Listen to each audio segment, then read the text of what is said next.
Welcome to Frank Staiano Explains. Today's topic is commercializing academic research. And therefore, my audience is not the usual audience of computer science students, but rather an audience of colleagues who have an academic post and have done some research and want to start a company about it. This is actually a talk I gave quite a few years ago now at one of the first ACCSR conferences, ACCSR being the Academic Centers of Excellence in Cybersecurity Research. I'm the head of the Cambridge one, and so the organizers of this event asked me to speak on that because commercializing academic research is something that Cambridge has done many times and very successfully. I was delighted at this invitation, but at the time, although I have been in industry before becoming a full-time academic, I had not started my own company yet. Well, I have now. I have started two, one of which is still going. So what I did was instead debrief a number of my colleagues who had started companies, colleagues from very junior to very senior academically, but all successful in their entrepreneurial endeavors. And then I reported on their advice and experience in anonymous form to the audience of colleagues from the other centers of excellence in cyber. If you enjoy this type of content, then let me know in the comments. Stick a like on this video and subscribe to the channel to be notified when I publish more of it. Enjoy. Okay, thank you. Thank you for having me here. My name is Frank Staiano. I'm a reader in security and privacy, and I'm the head of the Cambridge Center of Excellence. And Cambridge Cluster, Europe's most successful technology center. Yesterday we already had two sessions on exploiting research, the venture capitalist view and the academic view. No coincidence, they were both from Cambridge. And Cambridge has over 1,500 technology companies that employ over 50,000 people and have a combined annual turnover of over 10 billion pounds. The aggregate market capitalization of these companies is over 50 billion pounds, and in the last 15 years, over 12 companies over here in Cambridge have achieved valuations of over 1 billion pounds each. You may have heard of outfits such as ARM. Probably most of you have one of these in your pocket because the market share of ARM-based CPUs in mobile phones is over 95%. As of 2014, over 50 billion chips with ARM cores inside them have been produced. You know that ARM doesn't actually manufacture chips; they produce they license the IP core that's inside, and other people make the chips. 10 billion of these chips were produced in 2013, according to Wikipedia. You may have also heard of ZenSource, perhaps not as high profile, but is the virtualization software that powers the Amazon EC2 cloud, which is the largest in the world. This company was founded in the early 2000s and was sold in 2007 to Citrix for $500 million. Real VNC is an outfit that does cross-platform remote access software. And there are over 1 billion copies of this software that have been deployed. There's millions of commercial licenses. There's also an open source version. It's even embedded in the hardware of recent Intel CPUs.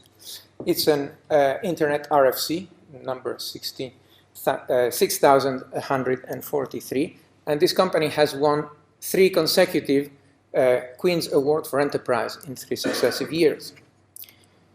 You may have also heard of the Raspberry Pi, which is a credit card size $20 computer that was designed to promote the teaching of computer science to children, so that we raise a new generation of people who don't just use computers passively, like, computing is about learning how to use Microsoft Word, but sees computing as the activity where you actually program and make things happen for yourself. as of October 2014, 3.8 million boards had been sold. So in our department, we have a wooden board the size of a person, looks like this, which is the Hall of Fame companies. This says celebrating companies started by computer lab graduates and staff. The computer laboratory is the computer science department at the University of Cambridge. And down this list you will find ARM over here, you'll find Real BNC over here, ZenSource over here. We had so many companies that Raspberry Pi now has to do with the slanted portion at the top, at the bottom, and we had to recently put up a second board because we had run out of space on the wood. So there's those four in there. There's about 225 companies so far, all started by graduates and staff of our department. So the question, obvious question, is okay, if Cambridge is the Silicon Valley of Europe, do they have a magic formula? How can I do this too? Could my university become like this? And so this presentation is about trying to give some insights into those questions and possible answers. So I'm not an ivory tower academic. I'm a full-time academic, but I've had years of industry experience. I've been an employee of major multinationals such as Oracle, AT&T, Google, Toshiba, before or alongside my academic career. But to answer this question, I think we should really talk to the people who have actually started companies. And for this reason, rather than presenting any pie charts or anything like that, I thought it would be interesting just to hear from the actual entrepreneurs, and so meet 5 of my colleagues from the computer lab over here. Many of these companies have been started by people who attended the computer lab, then got on with their life and did the company. Some of them have been started by people who remain in academia. Maybe that was the brief I received from Catherine about talking about entrepreneurship from the viewpoint of a full-time academic. And so these are people in this position. And they span the whole spectrum of seniority and experience. There's people here who are galactic stars, head of department, former president of the institution, the IET, and fellow of the Royal Society, and so on. Some got involved in startup while submitting their PhD. Some don't even have a PhD, but started over 20 companies. So let me introduce them. We have here Professor Ted Briscoe, professor of computational linguistics. He co-founded a company called AlexIR in 2003 with another colleague from academia, from another university, about applications in his natural language processing research. So this is a consultancy company. It doesn't have products that are sold in the high street. It's more a business to business. Other companies go there for help with natural language aspects of what they are doing. And for example, the development of this AlexIR is a spin-off company called SwiftKey, which provides a more convenient way of typing on a smartphone by just sliding your finger. This is a very popular application. This is something that it was first available for Android, where it was the most popular keyboard add-on. And when it went onto the Apple App Store, in the first day on the App Store, it got 1 million downloads. This is Dr. David Greaves, a senior lecturer in the computer lab. Used to be also my colleague in a previous life when we were both in industry. And he co-founded the Virata in 1993. That is one of these companies that was at the bottom of one of the first slides that has had 1 billion, one of the 12 1 billion companies from Cambridge. This was a company working in the field of asynchronous transfer mode networking. It had a NASDAQ IPO in 1999, which was record-breaking. It raised over $600 million in 7 rounds of funding, and at some point had produced 40% of the world's DSL chips. It went into the modems that you have to connect your computer to the internet. He also started another company called Tennyson Technology EDA, working on tools for silicon compilation, which is, he's a chip designer, and so he not only designed the chips, but also designed his own tools for working on designing the chips, and he made a company out of that too. This is Professor Andy Hopper, a professor of computer technology, also the head of the computer lab, who co-founded over a dozen companies. There's a list here. Orbis Acorn, which is the company that made the BBC Micro, which is the inspiration for the Raspberry Pi in moral terms, but also was the company that spun out ARM. The ARM processor used to be just an innovative RISC processor inside the next generation BBC Micro called the Archimedes at the time. Kudos, Oliveto Research, which is where I first met Andy, was employee of this company for several years. Virata, which is the one that was co-founded with David Greaves in the previous slide. IPV, ABL, CPL, Adventic, Solar Flare, Real VNC, which we had in one of the previous slides as well. UBSense and TextEase. Has been nominated as one of the UK's 100 leading practicing scientists by the Science Council, and has been nominated by the Sunday Times as one of the 100 most influential Britons of the modern age. And you can see with a head of department with these kind of credentials, then we are strongly encouraged to do more of the same. Jack Lang is an affiliated lecturer at the Computer Laboratory, where he teaches business studies and e-commerce. And his credentials are that he's a serial entrepreneur, having started over 20 companies, and a business angel. He has founded more companies I can list on this slide. Some highlights: Net Channel, which was bought by NTL for internet access; Electronic Share Information, which was bought by E-Trade for doing share dealing over the internet; and as diversified as Midsummer House, which is the first Michelin-starred restaurant in Cambridge. He is also the chair and co-founder of Raspberry Pi, another one of the things you may have heard of that was in one of the initial slides. And he says, when I interviewed him, he says, what you tell me about highlights of your company? Well, Raspberry Pi is probably the company of mine that does the most good. That's one I'm proudest of. So next we have Stephen Murdoch, who needs no introduction, having had his highlights by the man himself yesterday. He joined the two co-founders of Cronto in 2007 as the security architect just after submitting his PhD. His work has already been explained, is used by millions of customers of Swiss and German banks, and the company was sold to Vasco for 17 million euros, as we heard yesterday. So now, these were the credentials of this gentleman. This is why they are qualified to talk about entrepreneurship from the viewpoint of an academic. And so let's hear what they have to say. I've spent some time with each of them, asking them the answers I thought you might want to, asking the questions you might want to hear the answers of, and I've then condensed all this into a distilled form where I'm not attributing any of the individual replies. So before that, let's set the scene. How does the university support entrepreneurship? Well, we have a technology transfer office, like many other universities also do, and they offer good support for the business, financial, and administrative side, allowing the inventors to concentrate on the inventing. So they have three main jobs, which is the technology transfer, the consultancy, and the seed funds. They help you bring your idea to business. They help you do consultancy without having to worry about the contracts and stuff like that. And they help you find the money. The interesting thing, what is special about Cambridge is the flexibility. So we can take advantage of them, but we are not obliged to go through them. And this is a difference with many other places. So one thing I ask is, why does it work so well in Cambridge? Well, these are some of the replies I got. The brilliant thing about Cambridge, says one, compared to some other places, that we don't have restrictions on consultancy. So what you do beyond your conventional academic existence is up to you. So long as you fulfill your duties of teaching and research and administration, then you are free to have other activities. And this is seen as a plus point. Resonating with this, it's good that my university contract permitted me to do commercial work on the side.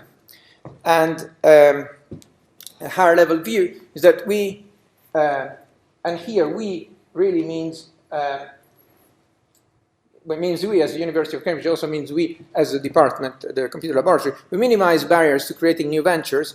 We offer internal advice, so in the department there's many people who, well, started the 225 companies, some of them are still in the department to offer this advice to their colleagues, and it's advice about the innovation side, but also the financial, technical, business world, and so on, And anyone in the university, whether in our department or another one, is welcome to access this advice if they want to start a company. Also, this extends clearly to people who have left the university and come back to us for some help. Most of our companies are walk out, as I said earlier, so people get a degree, walk out, get on with their life, start a company. They can always talk back to us and tap into this network of connections. But a few companies are run by the academics as well. One question I thought would be crucial is how to juggle the demands of the company and academia at the same time. And this is acknowledged as a difficulty. So one of the respondents said, for one of the companies I was doing, my investors insisted that I work full-time, but I totally refused. I didn't want to give up my university job. And so they eventually funded me anyway. But to be honest, I have to say, my company would have done a lot better if I had not been doing half a dozen other things at the same time. And so my suggestion is perhaps it would be better in a case like this to get permission to take leave of absence for 2 or 3 years with your post still kept open so that you can get the company going properly. And then this model is a bit difficult because you say, well, why should we keep your post open if you're going to do something else? But it should be encouraged to give people more confidence to be entrepreneurial. Otherwise, people are just going to take the safe route and stay where they have the security of their job. Another response here, I think it's tricky nowadays to juggle the demands of company and academia. The pressure in the system, we have a system that measures everything. Now the ref is especially timely today since the results are going to come out tomorrow. This pressure is so strong that it's very difficult for an academic who needs to get promoted and therefore needs to write papers, needs to be ticking various boxes, deliver on the teaching and so on. So it has become rather difficult. Another respondent said, I worked 1 day per week for the company. On average, there were some periods in which I worked for many days in the week and then I made it up other times. On average, it was about 1 day a week, but I managed to always make progress on my other academic duties. Someone else said, it is a sacrifice. I guess my publication record would be a lot better now if I had not spent so much time at the Science Park over these years looking after my company. Another one, I worked hard and very long hours, but I enjoyed it. This rather laconic post has useful insights which resonate with some of the things we've heard. Part-time posts are one way of juggling these demands, and sabbaticals. You can spend 1 year working on your thing full-time and then get it going, and then the rest of the time you take a more offhand position. It is rare for academics to start companies because their life is very busy these days and there is not enough time to teach, do research and do a venture. This resonates with this other one, but it does happen from time to time. Did the university support you or did it get in the way? Well, this respondent here said we already had our own professional network and so we didn't really need Cambridge Enterprise. But I can see how it would have been useful if we had had to find a company, a secretary, an accountant, an investor, and things like that. So we didn't use it, but in a different position, we might have made good use of them. Another respondent commented that sometimes the bureaucrats in the offices that deal with the technology transfer, as opposed to the people who actually do the work, want to assert ownership of the ideas that the inventors have generated, and want to act as gatekeepers and extracting license fees and all that stuff, but they then don't really know how to exploit the business opportunities unless they already fit a pattern they've seen before. They are not ready to catch the new thing that's coming up. And so sometimes it is felt like they're not the most appropriate or most efficient way of exploiting a new idea. And this is why the Cambridge flexibility is being prized. You can have this support if you don't know anything about business and you want to have some help, then there's plenty of good quality help for you. But if you think you have what it takes, you can also go your own way. With the ZenSource, which was another one of these 4 companies in one of the initial slides, which was sold to Citrix for 500 million, and powers the Amazon EC2 cloud. A group of our operating system people had a big success. They developed a new hypervisor technology, found the right moment, and succeeded in selling this company for a lot of money, had tremendous impact, good for the world, good for society, good for us, makes us look good for having produced this group. But on the other hand, this system, this university system that does all the ref and measuring and so on, also punished us for this success. Punished us in the sense that we lost key staff members. We didn't look as good because these people who had, were our stars now are no longer in our list of members, and they are quite hard to replace. It's difficult to find someone of the same caliber. So this weakens our skills, our competitiveness in that area, and also their students. Several of their PhD students left at the same time, either because they joined the company as well, or because without the supervisor they didn't want to switch to someone else, and so on. So they decided they had their own venture they could pursue, seeing how good it was going. And so this means, from a department viewpoint, they left the company without. So they left their studies without completing the PhD, and this also gives us a bad score in terms of how we are rated at a university level.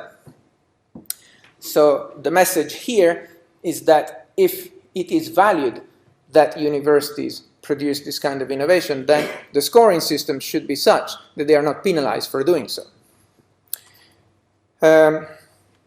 Another message about the Technology Transfer Office: Cambridge Enterprise are not the only source of help, but they are probably better aligned with the interests of the Cambridge academics than the venture capital funds. And another view on the same: no tech transfer office has made more money than it costs, especially when you consider the effect on endowment. So if the Technology Transfer Office kind of takes a cut at the beginning, then there's maybe less goodwill for later when the person is a multimillionaire to give back. Most could usefully be replaced by a web page. For tech, biotech is different. Patents inhibit innovation, and no university can afford to defend them against a major company anyway. So don't bother patenting. Cambridge is fortunate in having a laissez-faire tradition and in sheltering startups. What was the hardest difficulty you had to overcome? And this may look like superficially a flippant response, but it's actually insightful. Hardest difficulty is to explain what you're doing and why you're taking such a risk to your mother-in-law. And more generally, understanding the market. So it's easy for the techies to get so hung up on the tech stuff that they fail to communicate why it makes any sense to ordinary people. And if you don't have that, then you're probably going to have a hard time selling it to them. Another perhaps unexpected view: the hardest difficulty to overcome. In this case, we were advised to form a company, take investment, sell our product into the market, blah, blah. And it took us a year to understand it was wrong for us to do that. It was not the model that worked for the kind of invention that we had. We needed to do tech transfer, not to sell products. And so once we figured out the right shape for our company, which was more kind of consultancy type of business rather than selling things, then the rest was easy in comparison. So no one model fits all for the type of business that you might want to start. What's the most useful lesson you learned? Well, if your work is practical, if you feel you are an engineer rather than just an ivory tower scientist, then writing papers is not enough. You need to push your work out to the world and support the people who use it. 5 minutes warning. Okay, so let's just take highlights from what we have. This is someone who said, the most useful lesson I learned is that just learning about business in the field is maybe a waste of time because there are schools that teach you about management and so on, and learning it in the context of a degree can be more efficient than learning it over 10 years inside boardrooms. So some formal education in management might have allowed me to make much better decisions earlier on. And so the advice he gave me was, if you are just a techie, then you could do well partnering up with someone smart who has been to business school. Most useful lesson learned here on creating the right environment for entrepreneurship. So this is a higher level lesson, not a lesson for the individual academic, but instead a lesson for how to promote this kind of environment. Well, first of all, it must be okay to fail. Only about 1 in 10 new companies succeeded, as we heard in the VC's talk yesterday. And so it must be okay for you to fail without disastrous consequences for you and your family. This is a kind of important attitude to nurture if we are going to make people take risks. And then if the university insists on taking a major cut of any exploitation of the research, then the incentive for you to work your socks off and spin out a company is much reduced. Because the entrepreneur is the one that takes most of the risks, then the game has to be worth it. How did you fund your company? Well, okay, some of them found some angel investors, some of them just grew organically from their own revenues and didn't take any funding.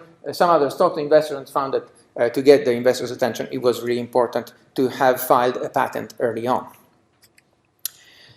And finally, what advice are you going to give to your colleagues who look up to you and have never tried but would really like to? So think hard about what you're trying to achieve before you do it. This is something that resonates with what many others have also said over here.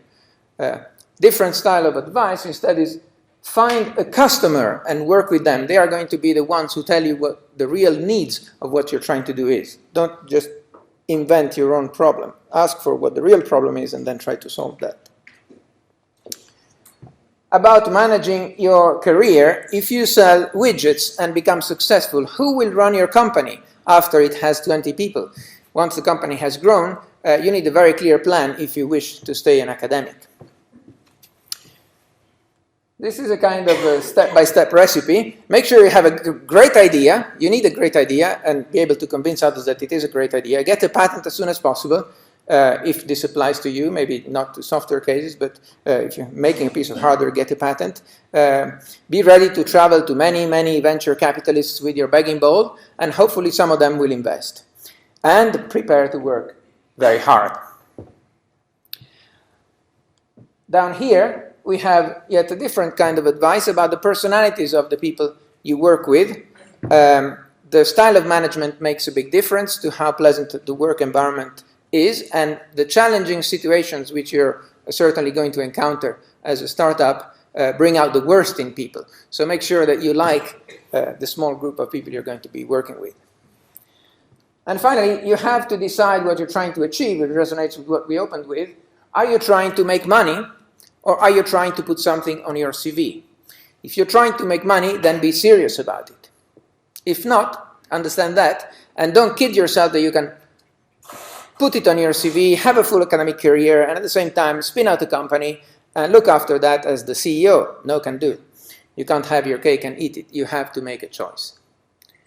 And so, with these wise words from my esteemed colleagues, best wishes for your forthcoming startup.